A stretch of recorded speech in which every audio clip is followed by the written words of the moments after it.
Bonjour, je vais vous parler du test FCL.055. Il s'agit de l'examen d'anglais aéronautique pour la radiotéléphonie entre pilote et contrôleur, mais là c'est un test plus spécialement adapté pour les pilotes pour le vol aux instruments, donc en IFR.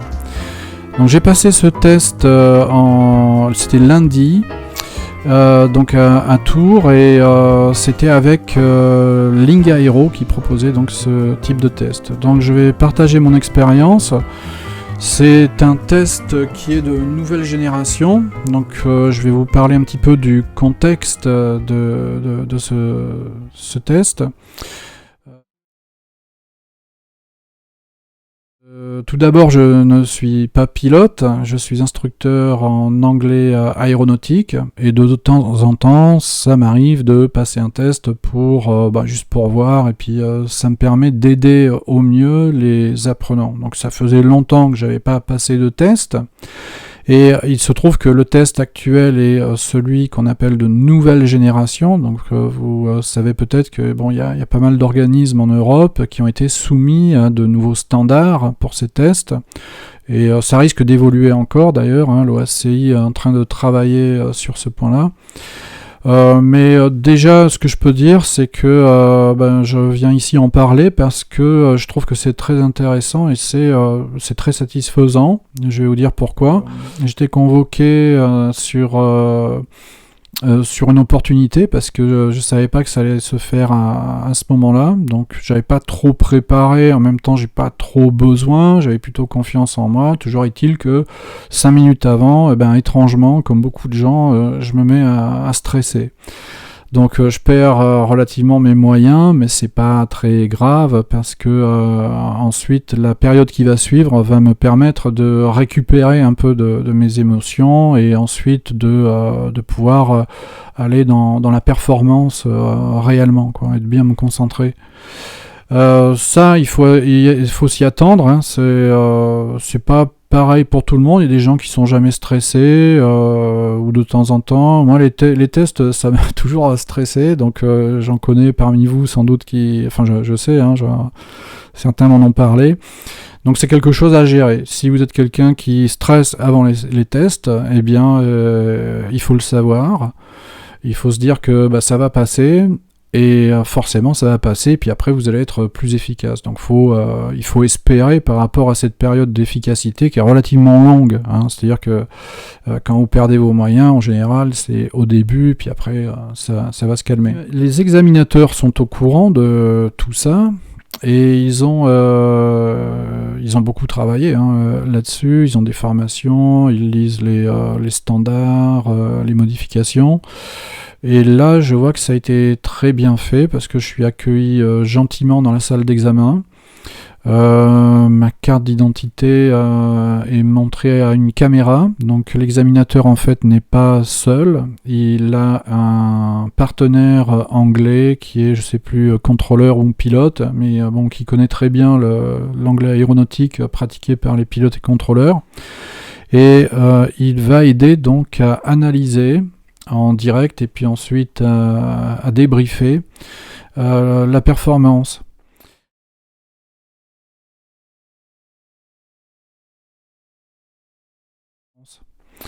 Alors les étapes sont expliquées tout de suite pour qu'on sache ce qu'on va faire. Donc ça, j'ai beaucoup apprécié. C'est quelque chose qui est très net. On a différentes séquences, elles sont expliquées. Donc en gros, il m'a dit on va avoir une partie Introduce Yourself. On va avoir une partie questions d'ordre aéronautique. Et ces questions sont au nombre de 4. Donc quelque chose que j'ai apprécié aussi, c'est que les sujets étaient très variés, ce sont des questions relativement ouvertes, et en plus l'examinateur relance au besoin pour alimenter la discussion. Donc ça c'est vraiment très bien parce qu'il y a de l'interaction et ça permet de noter toutes les compétences langagières. Donc c'est vraiment du travail professionnel sur ce plan-là. Ensuite, il y avait la description d'image. La description d'image aussi était très intéressante parce que la situation était vraiment exceptionnelle et elle appelle des commentaires. Donc c'est pour ça que vous n'avez pas trop d'efforts pour d'imagination parce qu'il y a quand même pas mal de choses à dire là-dessus. Et de nouveau, l'examinateur relance si il veut obtenir plus d'informations, ce qui va vous aider à parler. Donc ça, j'ai beaucoup apprécié.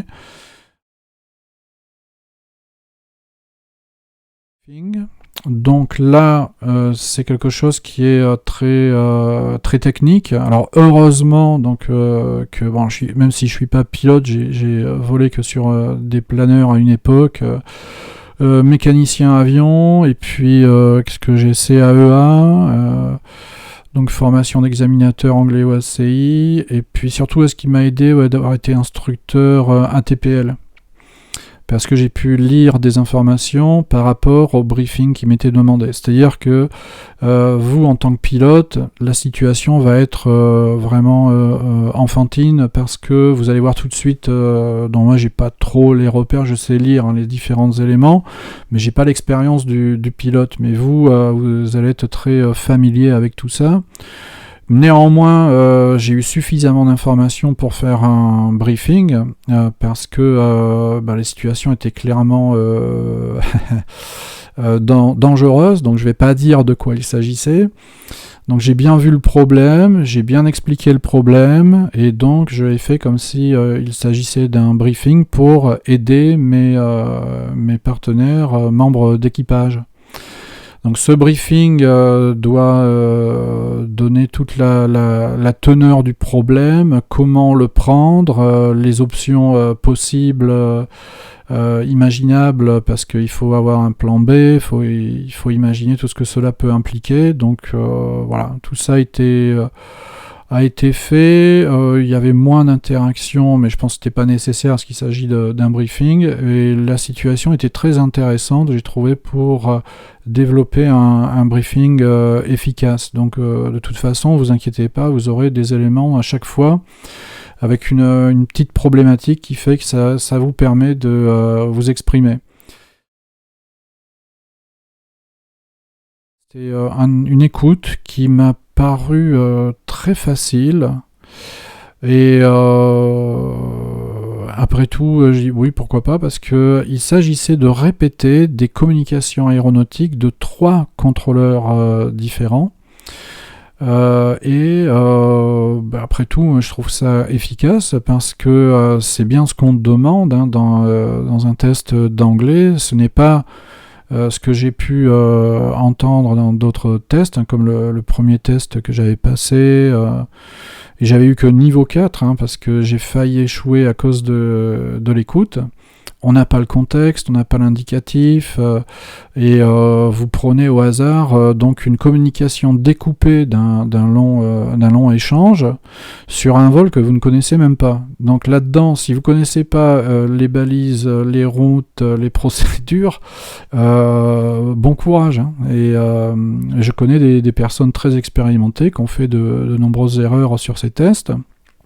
Et il y a eu des anglophones natifs aussi qui ont échoué ou qui n'ont pas obtenu niveau 6 pour ce test parce que c'était un test d'écoute qui était vraiment apparemment trop difficile. Donc apparemment ça dépend des batteries. Il y a eu des batteries qui étaient très faciles d'après ce que j'ai compris et d'autres trop difficiles. Mais là on ne parle pas de Ling Aero, on parle d'un autre test concurrent. Ce test de Ling Aero, au niveau de son test d'écoute, je trouve qu'il est efficace, il est simple. Il y a 3 bandes différentes avec 3 locuteurs différents. Le message est clair, il est clairement un message d'échange de la radiotéléphonie en route ou même en approche ou au sol. Et il suffit de le collationner. Enfin, c'est même pas le collationner, c'est le répéter, voilà, pour bien s'assurer que vous avez bien compris. Donc je crois que la fonction de contrôle de compréhension a été assurée de ce côté-là. Et de toute façon, la compréhension, elle est aussi testée pendant l'échange, étant donné qu'il y a interaction. Mais ça, c'est une épreuve qui a été imposée dans la nouvelle génération de tests pour avoir un test d'écoute séparé pour s'assurer que cette compétence langagière était bel et bien contrôlée. Donc ça, c'est vrai que c'est pour quelqu'un qui a l'habitude, c'est relativement facile. Mais c'est le but, c'est de voir si vous comprenez ou pas. Parce qu'il y a des gens qui ne comprennent pas. Et ça permet de voir s'il y a un problème.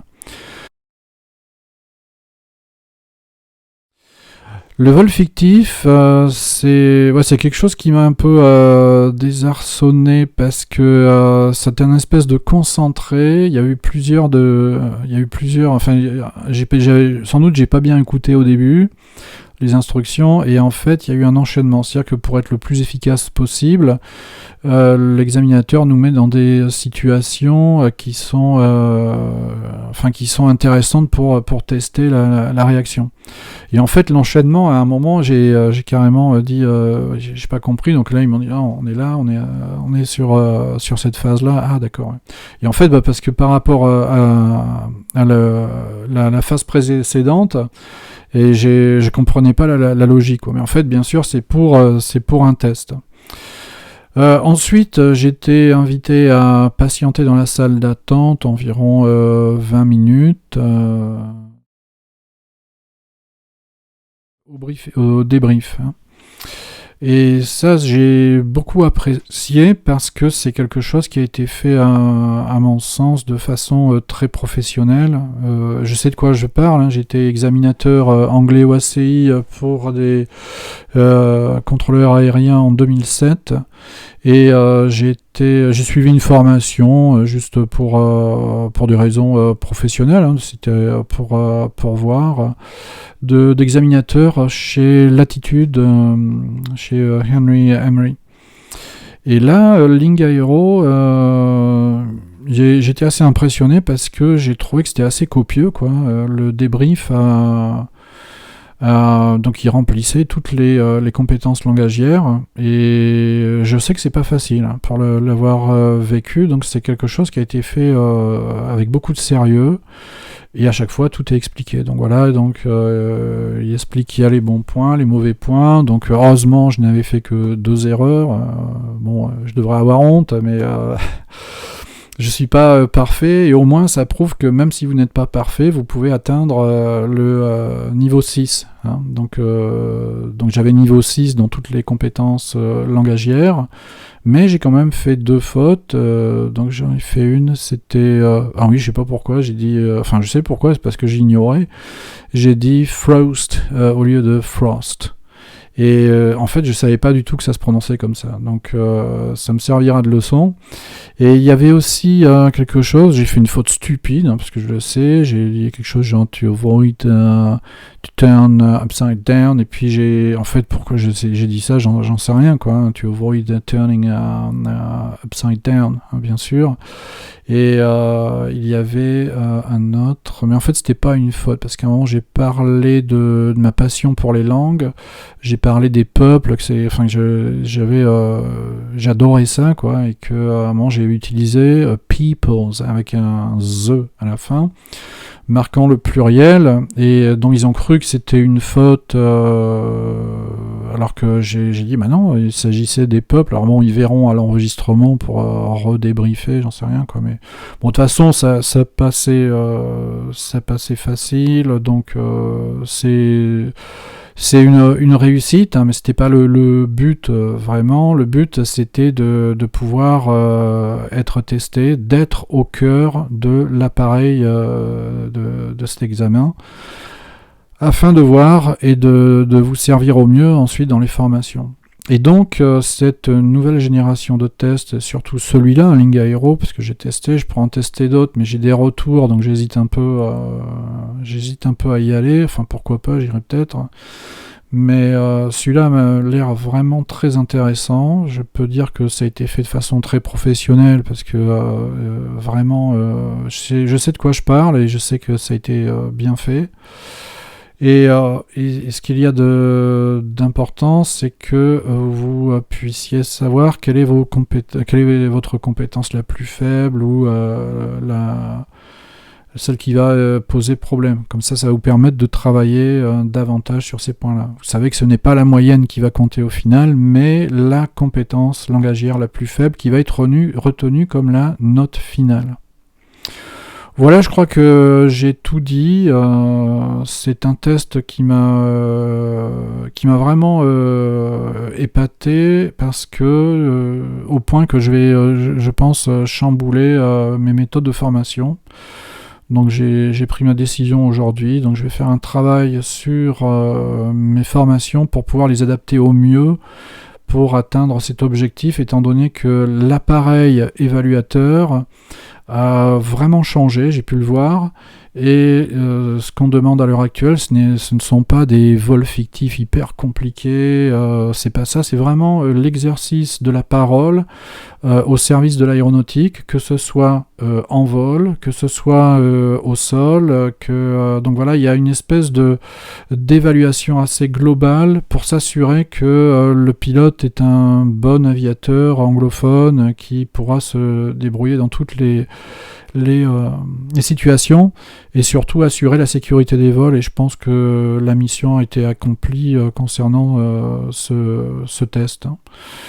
Voilà, si vous avez des questions, bien vous savez où me trouver, hein, fclanglais.fr, donc vous avez aussi fclanglais@gmail.com, 06 67 15 75 62. Vous pouvez laisser des commentaires aussi sur cette vidéo, peut-être que ça sera plus pratique pour que vous puissiez échanger. Je répondrai à vos questions aussitôt que possible parce que je suis très occupé, donc je vais avoir beaucoup de travail ces temps-ci, et comme je vous disais, je vais commencer des créneaux de France Aéronautique, ça va être assez chargé. Bon, de toute façon, je vous tiendrai au courant de l'actualité. Je vous souhaite bon courage, de bons tests, une belle carrière aéronautique, et puis à bientôt. Au revoir. Dis au revoir. Au revoir.